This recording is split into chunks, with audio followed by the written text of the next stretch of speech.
एक छोटासा व्हिडिओ आहे. आपण आपल्या चॅनेलवरती व्यक्तिमत्व विकास आणि त्याचबरोबर आपलं मन कसं स्थिर ठेवावं याचा विचार करत असतो. ते या व्हिडिओच्या माध्यमातून आपण आज पाहणार आहोत की वर्तमानामध्ये कसं जगायचं. कारण की मी हे तुम्हाला बिनधास्तपणे सांगू शकतोय, याचा मी अनुभव घेतला, म्हणजे त्रासाचा अनुभव घेतला मी. कारण की झालं असं होतं की गेले 3-4 महिने माझ्या डोक्यामध्ये अचानकपणे मला भविष्यकाळाचा विचार यायचा. म्हणजे भविष्यामध्ये काय होणार आहे किंवा कसं होणार आहे याचा विचार मला यायचा. आणि त्यामुळे व्हायचं असं की मी आत्ताचा जो काही माझा काळ आहे, आत्ताचं जे काही जीवन आहे, ती ना मी खरंच एन्जॉय करू शकत नव्हतो. आणि त्याचा त्रास मला व्हायला लागला. मी उपाय देखील केले अनेक आणि त्याच्या माध्यमातून मला त्याचा फरक पडला. मी त्याच्यामध्ये सगळ्यात मोठा उपाय जो केला, मी होपोनोपोनो याचा वापर केला. एवढंच नाही तर मी कन्सल्टंटला देखील भेटलो की हा त्रास का होतोय. मला त्याच्यातून काही गोष्टी जाणवल्या. म्हणजे ह्या गोष्टी आपल्याला माहिती असतातच, पण जेव्हा त्या आपबीती होते तेव्हा आपण अधिक प्रमाणामध्ये अधिक शहाणपणाने आपण त्या गोष्टी आत्मसात करतो. आपल्याला थोडं ज्ञान जास्त प्राप्त होतं. तेच मला काही प्रमाणामध्ये शेअर करायचं आहे. होतं असं की आपण सर्वजण एकतर भूतकाळामध्ये जगतो किंवा आपण भविष्यकाळामध्ये जगतो, पण वर्तमानाचा विचार करत नाही. आपल्याला खूप जास्त वाटतं की नाही मी आता वर्तमानामध्ये आहे, पण एंड ऑफ द रिझल्ट आपण भूतकाळामध्ये असतो. कारण की भूतकाळ छान वाटतो किंवा आपण भूतकाळामध्ये रमतो आणि भविष्यकाळ जो आहे तो देखील कधी-कधी आपल्याला सेफ वाटतो, पण बऱ्याच वेळेला आपल्याला भीती वाटते. आपण त्याच्यामध्ये गुंतत जातो. काहीतरी होईल का ही भीती मनामध्ये असते किंवा तेव्हा काही झालं तर मी कसं रिॲक्ट होईल हा विचार मनामध्ये असतो आणि त्याच्यामुळे आपण आत्ताचा प्रेझेंट, आत्ताचा जो वर्तमान काळ आहे तो पूर्णपणे विसरतो. यासाठी आपल्याला खऱ्या अर्थाने गरज आहे वर्तमानामध्ये जगण्याची. वर्तमान हा आपला जो आहे त्याचा स्वीकार करा.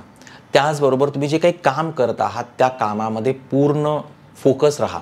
वर्तमानामध्ये तुमच्याकडे जे काम आहे ते काम तुम्ही नीट करण्याचा प्रयत्न करा. कारण की वर्तमानात तुम्ही जे काही काम करणार आहात त्याचा इम्पॅक्ट भविष्य काळामध्ये देखील होणार आहे. याचं एक कारण म्हणजे आपल्याला वर्तमानामध्ये काम करताना त्याच्यामध्ये आपल्याला परफेक्शन निर्माण होतं. आपल्याला कळतं मला योग्य काय, अयोग्य काय, चांगलं काय, वाईट काय. आणि आत्ता आपण जे काम करतो आहे त्या कामातून आपण एक्सपर्ट होत जातो. त्या गोष्टी आपल्याला जमायला लागतात आणि एकदा का काही गोष्टी जमल्या तर त्याचा परिणाम आपल्याला येणाऱ्या भविष्य काळावर होत असतो. भूतकाळामध्ये रमावं का, तर रमावं, पण एवढंही रमू नये की त्याचा त्रास आपला आत्ता होणार आहे. कारण की ती गोष्ट घडलेली आहे. कदाचित काही व्यक्ती या 25 वर्षापूर्वी, 10 वर्षापूर्वी श्रीमंत असतात. आत्ता थोडीशी परिस्थिती खराब झाली असते, पण तुम्ही पुन्हा पुन्हा त्या भूतकाळच्या गोष्टी जर आठवून तुम्ही स्वतःला त्रास करून घेत असाल तर तुम्ही वर्तमानामध्ये जगत नाही. आणि वर्तमानामध्ये आपण जगत नाही म्हणून आपण भविष्य काळासाठी स्वतःला प्रिपेअर करू शकत नाही. हे तितकंच खरं आहे.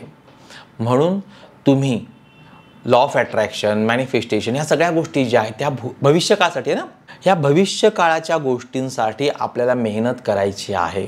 पण त्याचबरोबर आपल्याला ज्या काही वाईट गोष्टी आहेत भूतकाळामधल्या त्याचा विचार जास्त करायचा नाही. आणि ज्या चांगल्या गोष्टी त्याचाही विचार वारंवार करायचा नाही. कारण की त्याच्यामुळे होतं असं की आपला ब्रेन स्टक होतो, त्या ठिकाणी अडकतो आणि आपण आत्ता कोणत्याही प्रकारे प्रगतीसाठी प्रयत्न करू शकत नाही. कारण की ते घडलेलं आहे.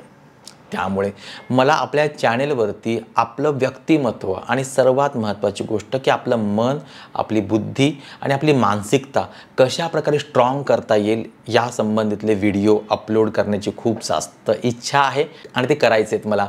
तर तुम्हाला हे सगळ्या व्हिडिओंमधून जे शिकायला मिळतं आहे, तुम्हाला खरंच शिकायला मिळतं का, व्हिडिओ आवडतात का, नक्की कमेंट करून सांगा. कारण की तुमच्या आता प्रत्येक कमेंटवरती आपल्या ह्या चॅनेलवरती एकदम दर्जेदार कॉन्टेंट येणार आहे आणि तो पूर्णपणे सायंटिफिक पद्धतीने व्यक्तिमत्व विकासाच्या दृष्टिकोनातून, व्यक्तित्वाच्या दृष्टिकोनातून आणण्याचा आपण प्रयत्न करतो आहोत. आजचा व्हिडिओ तुम्हाला कसा वाटला नक्की सांगा. तुमचे काही प्रश्न असतील जीवनाला अनुसरून, आपल्या व्यक्तिमत्वाला अनुसरून तर विचारा.